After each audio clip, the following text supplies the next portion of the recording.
Welcome to Negotiating Happiness, the show that helps you find happiness, success, and balance in your work and life. I'm Adriana Fiestro, your host for this journey into entrepreneurship and personal growth. We're broadcasting live on 107.7 and 105.3 FM in New Orleans as part of the United Public Radio Network. We explore the latest strategies, insights, and stories from successful entrepreneurs and experts. From managing stress to building a thriving business, we've got you covered.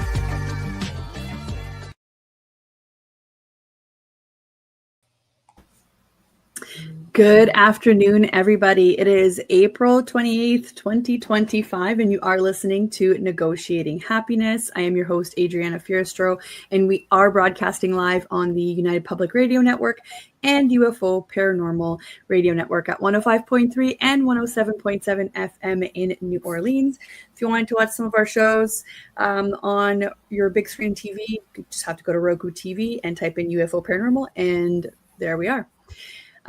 Welcome. Today I've got the lovely Hasty here. Hello, Hasty. How are you?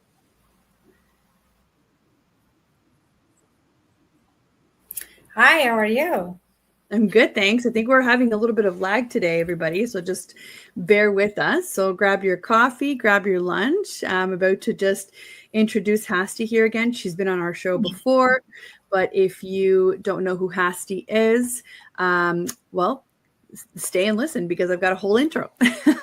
So today we are going to be talking about common misconceptions, from debunking the belief that self-employed individuals can't secure A-lender mortgages to revealing the truth about property flipping startup costs. So whether you're a business owner or aspiring real estate investor, Hasty's straight talking approach and insider knowledge will transform your understanding of what's truly possible on your path to property ownership. So who is Hasty? She's an award-winning mortgage broker and financial matchmaker extraordinaire who's been turning homeownership dreams into reality for over 6 years and collecting accolades like the Rising Star, North York Community Vote, and Top Choice Awards along the way. As your go-to mortgage whisperer, Hasty has mastered the art of navigating the complex world of home financing, building powerful relationships with everyone from big 5 banks to private lenders, all to ensure Canadians get their keys to happiness and their dream homes. And even if you are not Canadian, a lot of these mortgage tips will apply as well, because I mean, the times that we live in these days, property ownership is hard. So think of Hasty as your personal financial advocate and home buying confidant, a straight talking, results driven expert who won't rest until you're holding those keys in your hands. Because in Hasty's world, everyone deserves their piece of the Canadian dream, and there's a way to make it happen. So welcome. Thank you, Adriana. That was so beautiful. Thank you so much. You're very welcome. You're very welcome. Do you want to start us off by after that intro, I want to call myself now for a mortgage. Exactly. So did you want to start us off and tell us a little bit about what's new, your team, like what you're doing now in terms of your entrepreneurship journey?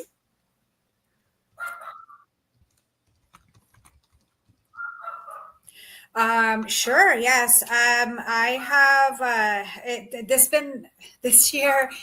I can't believe it's only April because the amount of changes that has happened in my career, it's been absolutely crazy. And it feels like a longer. I got my broker license. I have moved offices and I have started my own team. Cool. Of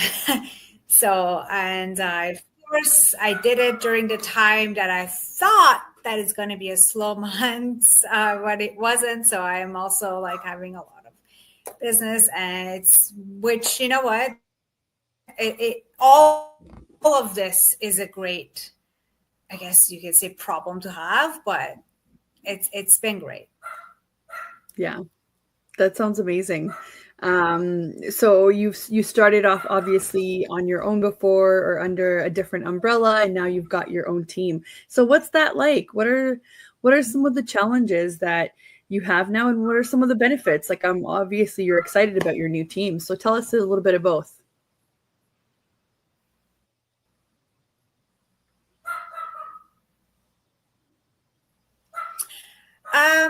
Challenges. I feel like the challenge I have is every entrepreneur challenge, which is management, right? So trying to run your own business as well as having a team and having support that requires time. So I have time manage. One of the benefits is that one of the many benefits is that I get to now help other agents to build the career that I've built it myself, and also help them through all the hiccups, all the stuff that they have to deal with, and make sure that it's not going to be as a lonely journey for them on a lonely road, because it can get pretty lonely. It is pretty big world, and if you just don't have that support group, it can get overwhelming, right? Okay. There's a lot Yeah. learned, there's a lot to do. So, and I'm loving it. It's been great. It's really been great.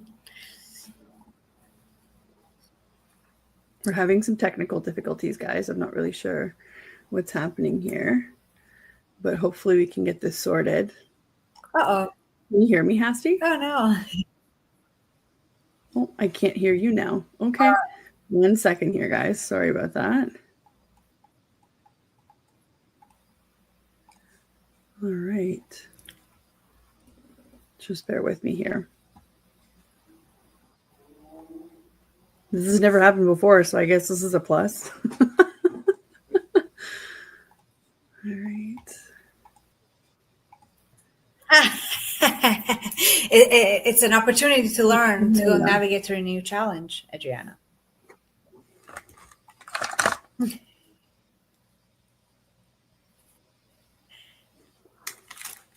Do you have my sound? Let's see if it helps.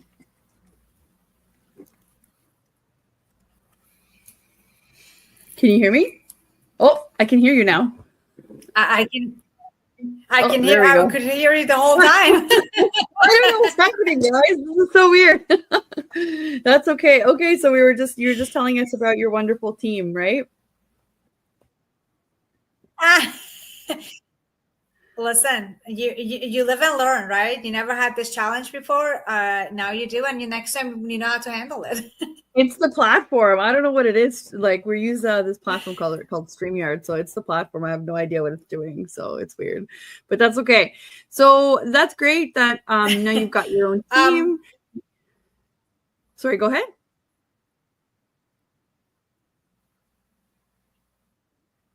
No, I was going to say earlier, I did get some kind of a message that they're having a technical difficulty, that they're working on it. So hopefully it won't interrupt us too much. Yeah, hopefully not. It's just a little bit laggy. I can actually hear you a little bit behind, so it's throwing everything off. But my apologies for that, everyone. Hopefully they can figure it out fairly soon. Okay. Yeah, it's being weird. It's never done this before. So, so what are some of the things that that people are coming to you that are, I mean, obviously thinking about the current climate, like economic, political, and everything that's going on, what are some of the challenges that your clients are coming to you with? Like, what are some of the things that you're experienced in helping them with?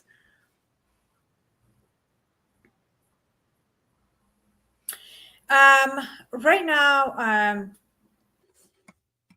to be honest with you, actually, for whatever reason, my own clients are finding this market beneficial, and a lot of them that were paused going shopping. But what mostly I'm having to walk a lot of clients through is the one that already have a mortgage, and this environment is kind of getting scary for them. And so they're coming to me saying, well, I have a renewal coming up. Should I be worried?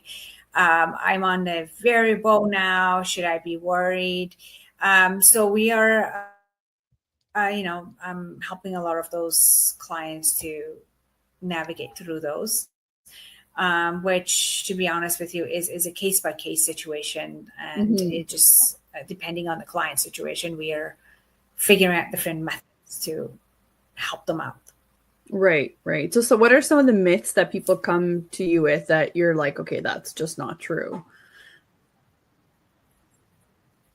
Oh my goodness. Oh, where do I start? One of the biggest myths that I have to debunk is it's self-employed people. Self-employed people think that they're just not, like, the bank don't want to deal with them, hire and all that. And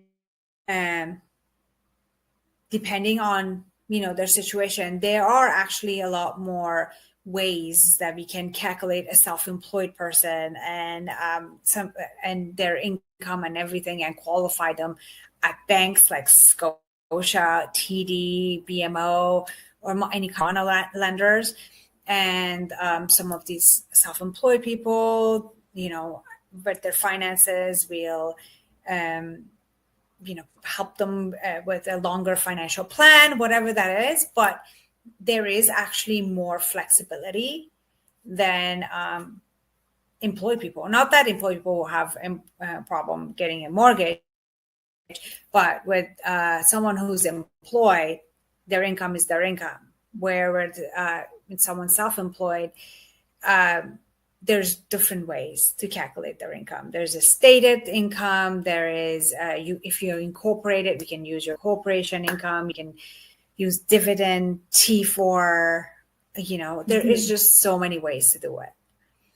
So that's one of the biggest ones that I deal with, or have clients call me saying, well, I know I'm self-employed and I have to go private. And I'm like, do you know? Let's take a look. Yeah, we don't want private if we can just qualify for the big lenders, right? Like the big common lenders, because it just means more money in our pocket, better rates typically, right? Yeah, exactly. Right. I mean, start from your best and then see if you can go there, and then we'll figure out the next step. Right. That makes sense. What are some of the other myths? What else do people come to you with? So another myth that I've deal with a lot is it's credit bureau. It's the credit bureau. Whenever, yeah, it's my favorite one, because whenever I qualify a client, I let them know, I'm like, okay, well, we have to take a look at your credit bureau. And they're like, immediately, they're like, ooh, do we have to like pull it? Because I don't want to lose points on it. And I'm like, you actually won't, like maybe like a point or two, but as long as you pay everything on time, you're fine. Where you lose point is that if you have to open up a bunch of like store credit card, like, when you go, well, the bay is closing, but back when it was still functioning, when you go to the bay, they're always like, oh, open up our credit card and you get 25% off. When you open up too many random credit cards, it just makes you look like you're dependent on a credit card, right? But another thing I love, the myth of close credit cards that you already have, that you already use, so you can increase your credit bureau. And I sometimes get these clients, they come back, it's like, oh, I have a fantastic credit. And then I take a look at their credit. I'm like, oh, you dropped. And I'm like, well, let's talk about what you did. They're like, yeah, my cousin or my neighbor told me, like, if you're getting ready to buy a house, close all your big credit cards.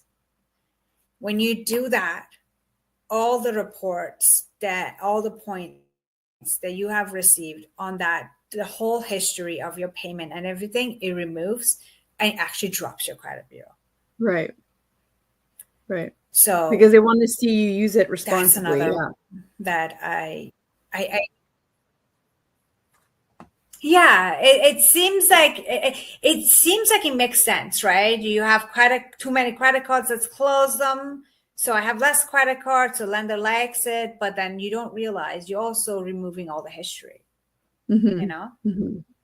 That's right. Yeah, that's right.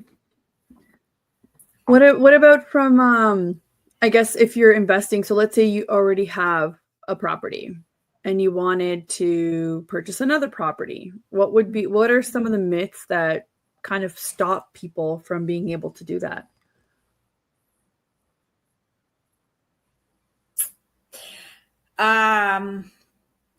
Some of them, like, it depends on what kind of investment property they want to purchase. A lot of people think like, okay, well, I have to have a lot of income, which yes, you technically do. What they don't realize is like when you buy investment property, we can use the potential income of that investment property in your calculation to prove for more. A lot of people think that the only way they can purchase another investment is that they have to come up with a down payment through their liquid asset. Right. And if they want to, and a lot of people are like, oh, investment, like, I don't want to deal with tenant. There's some horror story out there. Like, again, anything has risk in it, but being a landlord is not the only way you can invest. There's also flipping, which to that, they're like, well, I need to have 25% down and a ton of a liquid asset. It's going to take so much time, and I don't, and I don't have the money all the time. I'm like, okay, what if you could do a flip with as little as 20%, $20,000? And you don't need to necessarily show a liquid asset. You just need to show that you have the funds. So how would one do that? Right? And these are the stuff like people don't know. Like they want to invest and just don't know. And one thing a lot of people do is that they start talking to, I mean, we do too, right? They start talking to everybody, their neighbors, their cousin, and everything. And you have to understand, when you talk to people who are not, it's not their profession, they're talking about their own experience or their own ideas, how you should handle your investment. Right. So they're not you would professionals. have, you kind of scare yourself out of it. So yes. Yeah. So I would say, like, you know what? The reality of situation is, you want a comfortable life for yourself and for your kids. You got to invest, because cash money loses its value every day. Inflation. Right? Real estate, as much as it has risk, is the one of the safest investment. Mm-hmm. So just be curious, go out there, talk to the right professional, and just give it a try. Right. It's not for everybody, but you don't know until you try it. Right. So what are some of the ways that people are investing in these? I remember you and I were talking, you had done a presentation that I watched of yours, and you had presented to us a bunch of options of how to do that. Do you want to tell us a bit about that? Sure. One of the ways you can invest is actually using your primary home equity line of credit for the down payment. Mm-hmm. So there's two benefits for that. First of all, right? You can invest your cash somewhere else, which actually, that's how wealthy get wealthy. They borrow other people's money and they invest. But also now you make a portion of your mortgage a tax deduction. Right. Which, as you know, you can your primary home mortgage rate is not tax deductible, but because you just use it for investment, that portion just becomes tax deductible. And as you putting more money into your mortgage and that line of credit grows, you can just keep doing that. Right. And another way is that the program that I've just told you, if you want to do a flip, you don't have a lot of money, or you don't want to lock all your money into one project, you want to do multiple projects, there's a program that you can put $20,000 down, and you can use basically any kind of fund for the actual project, right? Right. No, that makes sense. Yeah. So what would you say for somebody, like what if they're an entrepreneur, so they already have some debt, right, from their business, but they have an asset already, which is their home. Like how would they be able to invest?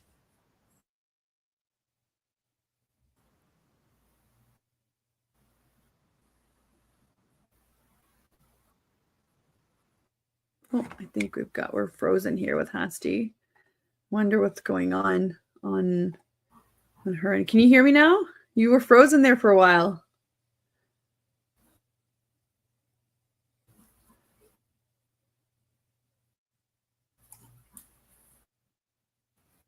Can you hear me, Hasty?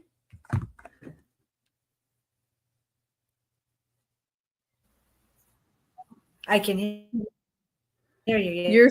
You're super frozen. I don't know what's going on. Yes. I can hear you the whole time. But you're frozen. Well, maybe we'll have her back. Hold on.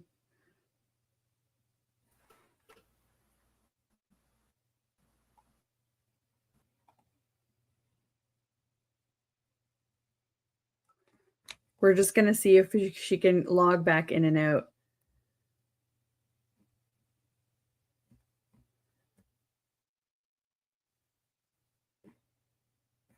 There we go. Sorry about that, guys. We're having some technical difficulties today, but I'm super excited. And this conversation is really important because there's a lot of us that are entrepreneurs and things are unsure. So we obviously, whenever we talk about, having a property or getting a mortgage, with how unsure this entrepreneurship life is, it's important to have a professional on our side that can explain all the risks and the different types of benefits that we would get from having this. And obviously everybody at one point wants to learn how to invest and make the most out of their money. This is definitely, Hasty was right, this is definitely one of the things that a lot of people do is try to get home ownership. And if it's not the first home, it could be the second home or whatever the case may be. Hasty has proven experience on working, one-on-one with entrepreneurs and their situation. I mean, a lot of the times it could be the only thing you have is an income statement from your bookkeeper or, right? Because we don't get T4s, like unless you are a corporation and you're salaried under a corporation. And then at that point, maybe you can get advice from your lawyer because is the corporation that owns your house or is it yourself, depending on what type of liability you want to look at. So there's a lot of moving parts here when you're talking about how to qualify for a mortgage and how you can make it work for you and your business. Okay, there we go. Hi, you're back. Hi. Yeah. Hopefully this time is better. I don't know what's going on. Alrighty. I was just saying to everybody how important this conversation is because I was an entrepreneur. Oh, and you're still laggy. I don't know what's going on with your internet today, Hasty. That's okay. So I was just saying how important it is to have this conversation with you because go ahead.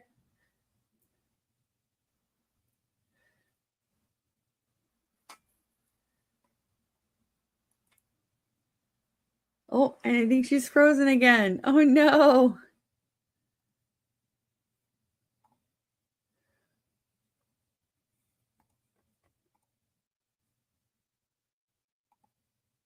Hello? Can you hear us?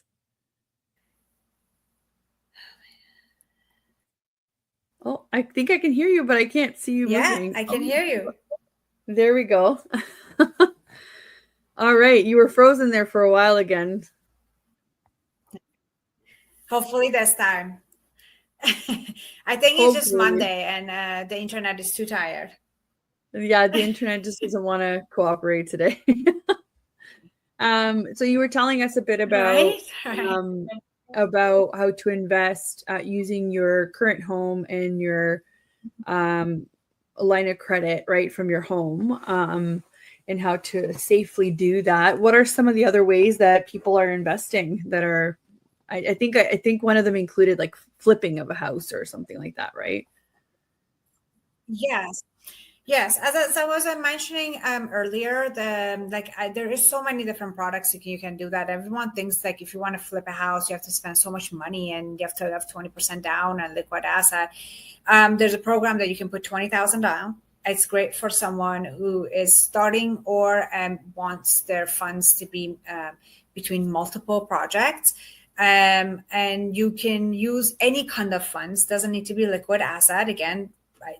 Most people prefer put their liquid asset in other investments to do a flip, right? Okay. And with this program, the lender does the most of the work for you. Like when you want to purchase a property to flip it, they do all the homework and all the research to make sure that you are earning.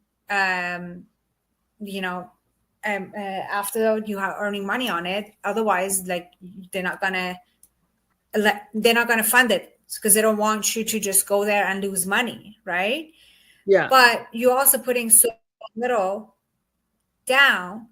Again, you can just go focus on the actual project and not constantly worry about the fact that, oh my God, I have to put so much money on this, and there's so much of my money is tied into it, right? You can do it multiple projects, right? If you want to basically, Adriana, the bottom line is you want to buy a house, you want to buy investment, there is a product out there.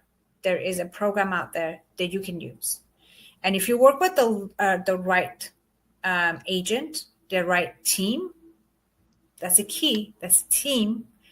Even if you cannot immediately purchase, they will put you on a financial plan for you to be able to purchase real quick. Okay. You know?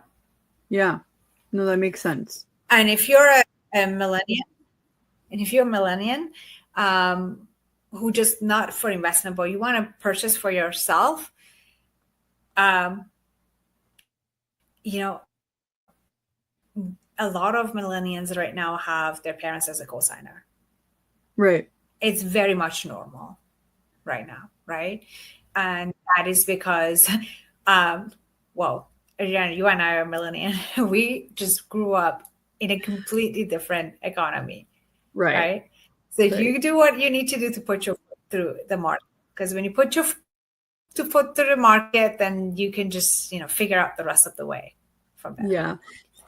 There was this thing on the internet where yet another creator was doing some math of how much it was costing everybody in the 50s, and then in the 80s, and then now, relative to like wages and relative to like mortgage interest and how much houses should cost. So if it had grown the way that it had grown normally, typically a house this was done in the States, right? Like in our neighbors down south, typically a house should have cost like around $180,000, but that's not the case. Like obviously, like even up here, you can't buy anything for $180,000, even though the median wage and the interest rates are lower. It doesn't matter. Even in the 80s, when interest rates there were like 12%, it doesn't matter because the wages and the prices of the house were more in line with, so it didn't matter that the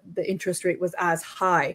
So when you do the math that way and when you compare it, no wonder why home ownership isn't something that's reachable to everybody, right? It's actually kind of crazy because and he adjusted for inflation. He did all the right things in the math, right? And it just still didn't make sense. So how could your wages have only gone up like, sometimes they would have just doubled since then, but your house prices are 18 times that of what a house cost back then. Right? So it's not as easy to figure this out on your own. And this goes back to what I was just saying, that a cash money is losing its value a lot faster than investment, which is one of it is real estate, right? So someone back in the day had a property, now they have 18 times more than what it's worth that they bought. But if they just kept going to the same job that they just went to, now is double. Yeah. Right? Yeah. So, and this is why, like, you need to get your foot into the market, right? And I know it's hard, and I know it's like it seems like out of reach, but plan it out, get the right team, because as you mentioned, it's getting more expensive every day. Like, some people are like, well, I'm just gonna come back in a couple of years. I'm like, in a couple of years, this property is gonna be like $200,000-$300,000 more. Is your income is gonna increase $200,000-$300,000 more? No. Yeah. Right? So you just push yourself further out of market.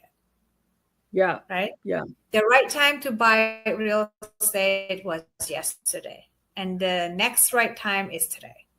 Like, I should have been in middle school, right? When I should have purchased my first property at this rate. Right? Right? You know what, Adriana? As you know, a lot of parents right now, instead of putting money in RESP and stuff, they're buying a rental for their kids. Yeah. Because that rental is going to give them more income and more asset than any saving accounts. Which is wild, right? Because so if our parents bought us a rental even more in middle school. I know, but it's wild because you used to have to do that anyway. You used to have to buy a house, then you used to have to invest in RSP, then in RESP for your kids, and then, you have life insurance. Like, you used to have to do so many things just to kind of be okay. And now you're thinking about the generation ahead and how they're not going to get to that point, right? So, like, what do you do then? But to be fair, there's a lot of countries around the world where property ownership isn't as common, right? Where a lot of people rent, but people kind of need to remember that affects the economy, that affects the way that people spend their money, and how it all kind of goes around. It's all interconnected, right? So because we're a smaller, we're large geographically, but we're a smaller population, right? For Canada, our economic system is very different. And I'd like to relate this back to how many foreign businesses tried to buy and open in Canada, like chain stores and stuff, and it didn't work out, and they had to pack it in 3 months later to leave because we just don't have the same economic system to support it. So we have to think of these things, right now our housing is crazy. And think about it for an entrepreneur type too. Like, I remember going into a client's office, and they're in one of those homes that was converted into like a commercial space, right? And do you see that a lot? Maybe. I feel like investors, like corporate investors, have taken a lot of that too and have made it happen because of also the commercial pricing of what it is. So to them, they just add like, permits to it, and then that's it. But it's crazy how the market has left. But I'm talking about housing, like enough housing to house your residents is a problem right now. So of course, buying property is going to be ever changing, and it's scary and whatever. But this is why you need professionals to advise you so that you can understand the process, so that you can understand what the risks are. You can understand that, you should have an agent, and then you should have a financial advisor, then you should have a mortgage broker. You should have all these people to work with you. And if you don't get the right person, you can make the wrong decision. Yeah, 100% agree with you. And keep in mind, like, in an average home in Toronto right now is 1.6 to 1.7 million. Where an average mortgage in Toronto is 500,000, right? Wow. So, like, where is the rest of that is coming? So what these properties are? These are the properties that have been bought like by our parents and just stayed, right? Because like, who has like what, $1.1 million just for down payment, right? No. And right? You're like, nah. No.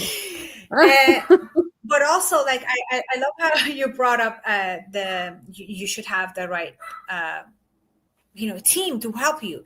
That is the key. And what people just try to do it on their own.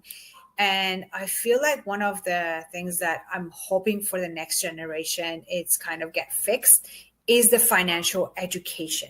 Because Right. Adriana, I feel like the reason a lot of people try to do it on their own or don't even try at all, don't talk to the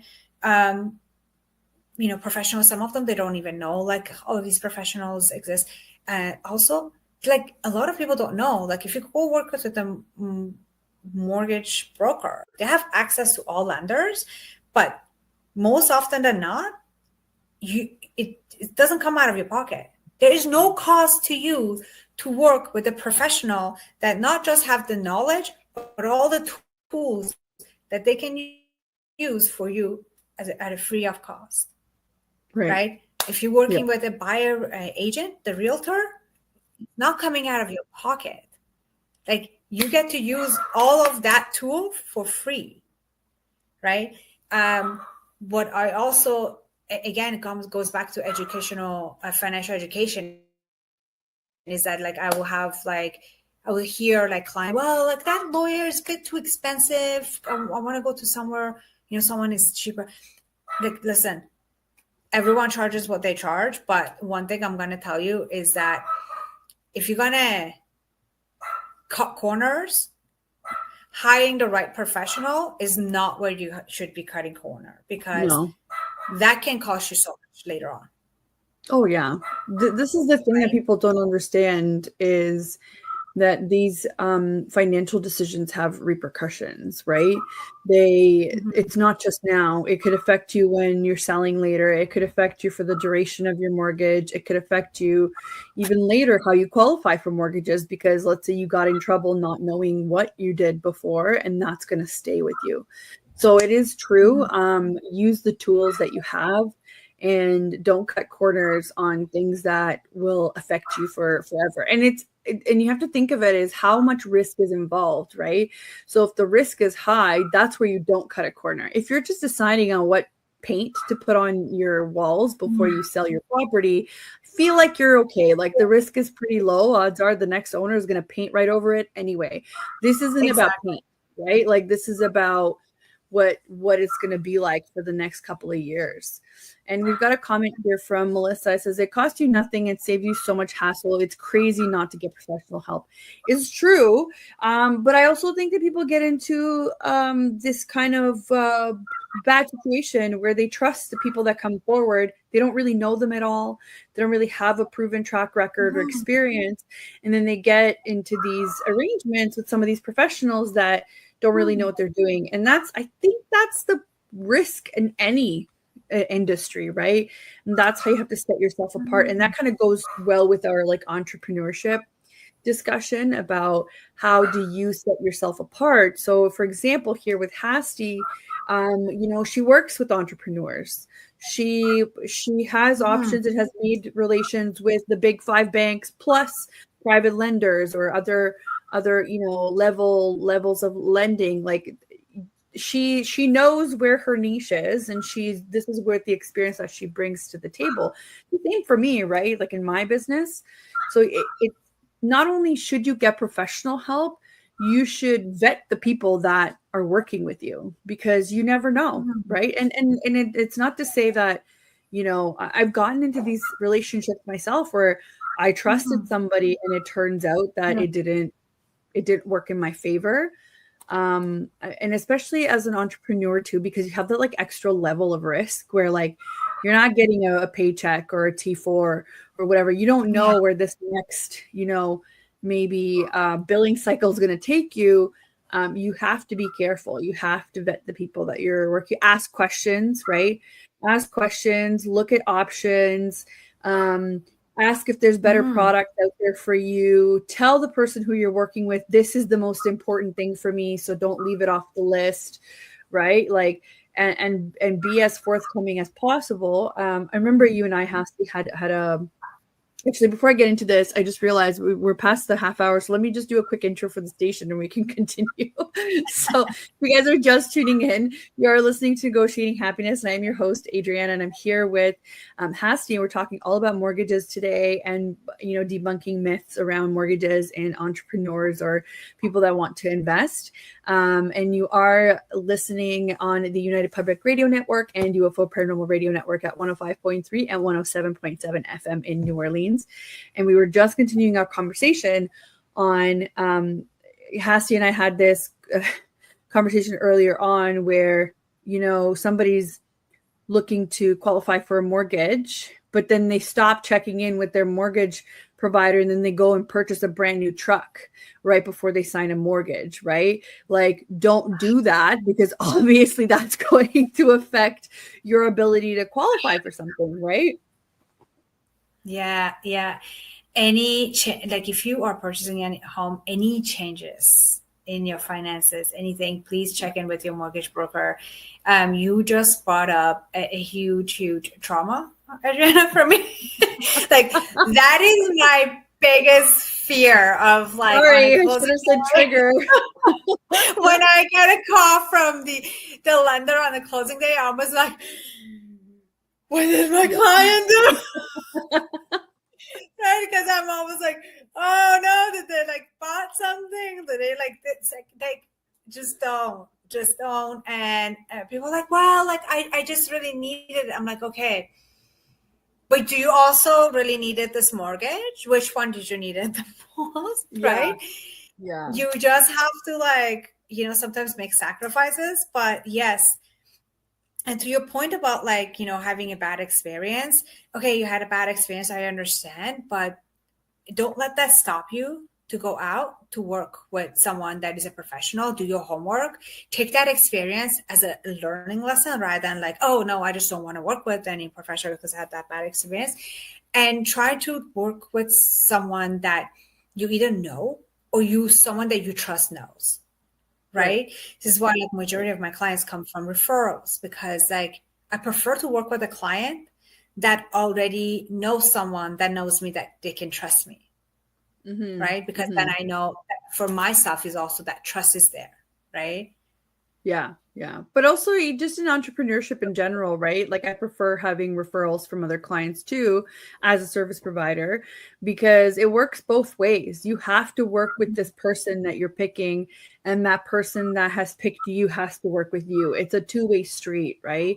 So not only, it's not just about providing a service. This isn't like you're selling, like you're not selling like a product and the transaction is 30 seconds. That's not it. You create a relationship. So you have to get all of these documents. You have to review them. You have to get to know them.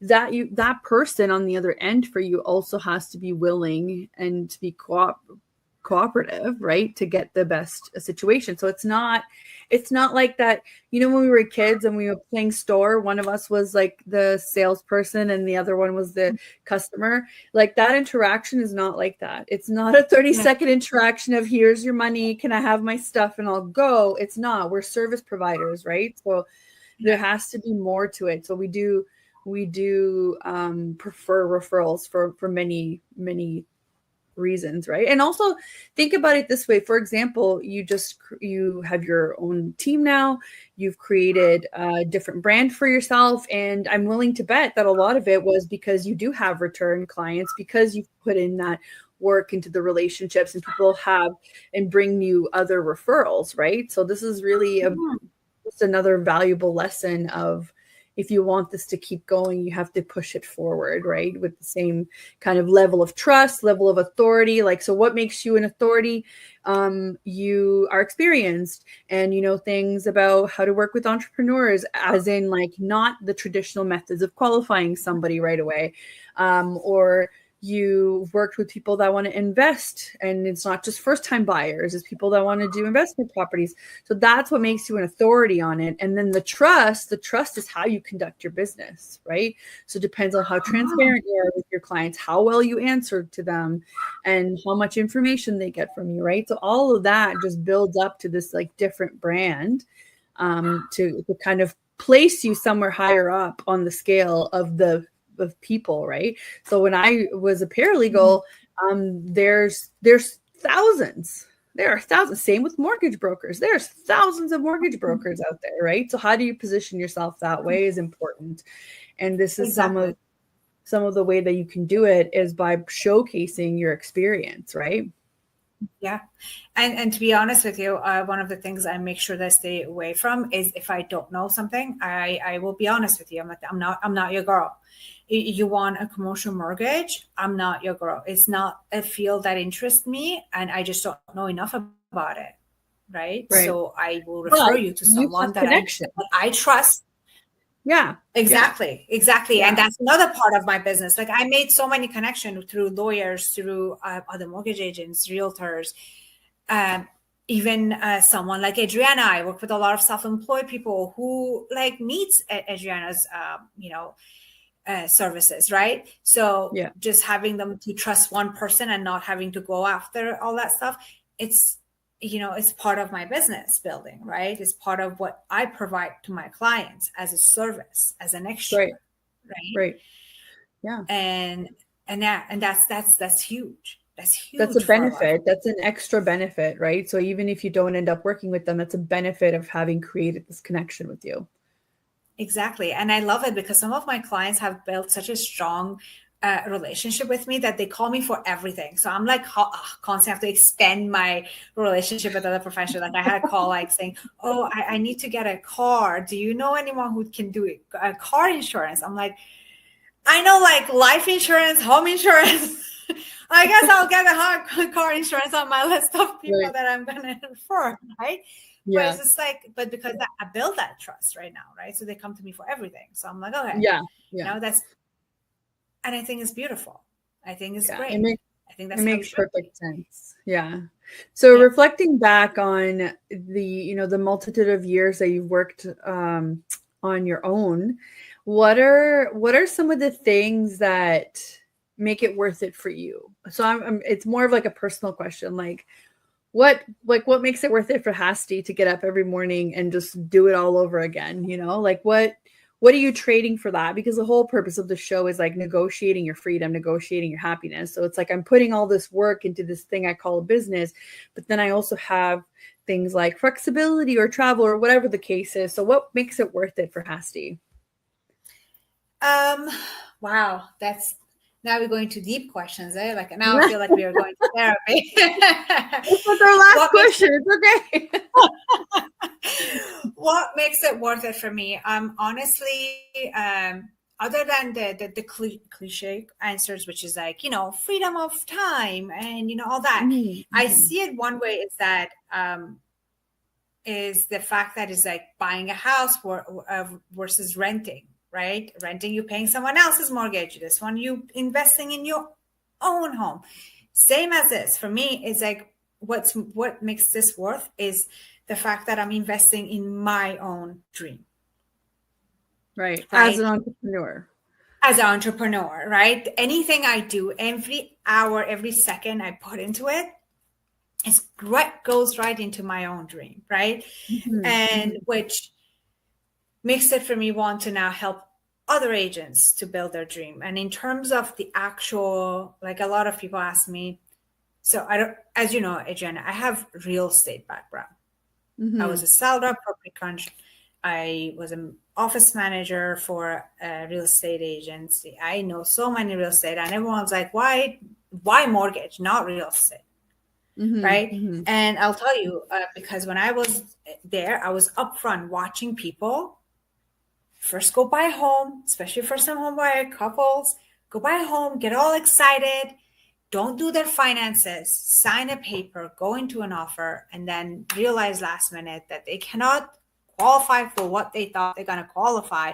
And whatever was pushed in front of them, they had to like sign. Right. And that was really heartbreaking. Yeah. And then match this with the fact that I love strategy and numbers and math and don't like to drive and be in traffic. It just is a perfect world for me. Right. What do you do? What do you do where in I feel. What do I do in my free time? Yeah. It really depends. Sometimes I'm just boring. I like to just chill and with my partner and we just watch movies. But free times is always spent with friends, new experiences. We like arcade. It spends on family, friends, and self development and self care.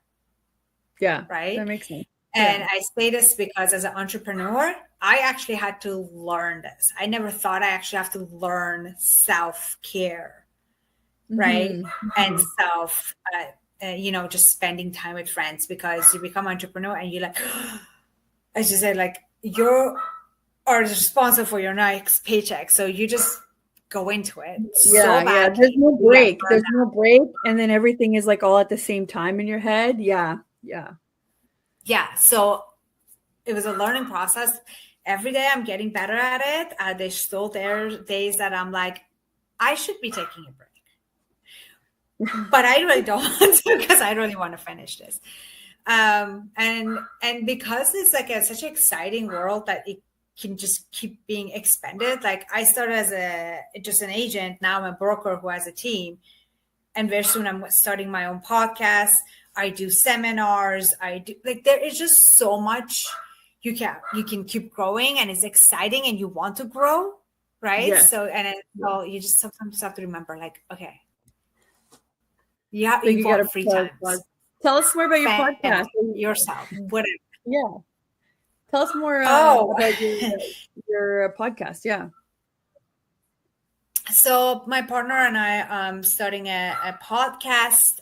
The first episode is coming out June 3rd. It's called, it's exciting. It's called Dio Room. So it's going to be a mixture of bringing on different type of guests and talking about, different type of exciting topics, as well as like us. We're going to be talking about different topics, but we're also going to bring up a lot of, like, as the name suggests, deal room, like a specific situations that we also have to deal with, which I think is very helpful, because people always think, oh, I'm the only one that deal with this, right? And to know, like, someone else there was a solution and how we handle it. Or sometimes like just horror stories about some of the stuff that we had to deal with. So it's going to be a combination of those, and it's going to be, I'm very excited about it. There's going to be really cool. In my career, I get to know a lot of really cool people, really cool self-employed people. It's very cool entrepreneurs. So they're going to be coming on as well and telling their story and their experiences and some of their horror story that they had to deal with. So yeah, but it's going to be really exciting. It's going to be a lot different from yours. Yours is just so nice and clean and organized, where my partner and I kind of we just take on the wave. That's okay. We have entertaining. Yes, we have recorded on a few episodes, and it just goes anywhere we want it to. I'm like, okay, that is, I guess that's how our podcast is. That's okay. That's okay. It's not a big deal. Yeah. Okay. Well, we're at the end here. So, okay, I just wanted to also apologize to your audience. I know you're hearing a background bark. I have a teacup chihuahua who's extremely jealous whenever I get on a Zoom call, and she just tried to get my attention. So Killer is adorable. It's okay. Her name is Killer. She's adorable. Thanks. It's all good. I knew who that was the moment I heard. It's okay. It's okay. We're animal people. It's okay. Yeah, I mean. Yeah, you were saying? Oh, no, I was just saying, yeah, I mean, this is the world we live in, right? After pandemic, certain things got normal, and she's a chihuahua. There's only so much controlling I can do. I know. They have a really big personality, that's for sure. Yeah. For sure. So thank you so much for coming on and for sharing all this valuable information. We hope to see you back on soon. Thank you to everybody that tuned in. Thank you for the comments and for the hellos. And thank you to the platform at the United Public Radio Network and UFO Paranormal Radio Network at 107.7 and 105.3 FM in New Orleans. And thanks everybody. We will see you next week.